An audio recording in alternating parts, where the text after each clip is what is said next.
یہ ہے کہ ہمیں ویسے تھینک فل تو ہونا چاہیے ہٹلر کا، جس نے انگریزوں کو اتنی بری شکست دی کہ وہ فردر ہم پہ قابض رہنے کے قابل نہیں رہے، تو وہ ملک کو چھوڑ کے تقسیم کر کے چلے گئے۔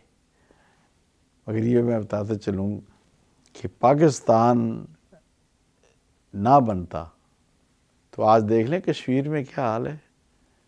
وہ میں آپ کو بتاتا چلوں کہ قدر کریں اس ملک کی، اس پوائنٹ آف ویو سے قدر کریں کہ میرا ایک دوست ہے سپروائزر گیا سعودی عرب، تو وہاں اس کا ایک کولیگ تھا سپروائزر، وہ فلسطینی تھا، لیبر کام کر رہی تھی، تو اس لیبر میں ایک پاکستانی لیبر تھا، اس نے کوئی غلط کام کیا، تو وہ جو فلسطینی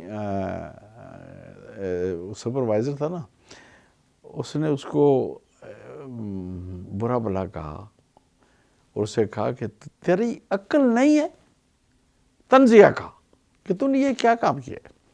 تو وہ پاکستانی جو ہے وہ کہنے لگا جی میری عقل تو واقعی نہیں ہے۔ نہیں، اس نے کہا نہیں تمہارا دماغ نہیں ہے، میرا دماغ تو نہیں ہے مگر میرا ملک ہے۔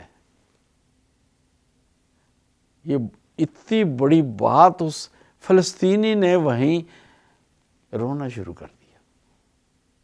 کتنی بڑی بات ہے، کہتے ہیں میرا دماغ نہیں، اٹس اوکے، مگر میرا ملک تو ہے نا۔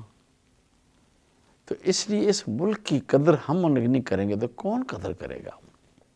اور ہمیں سب کو مل کر اپنے پاکستان کی خدمت کرنے کا سوچنا چاہیے۔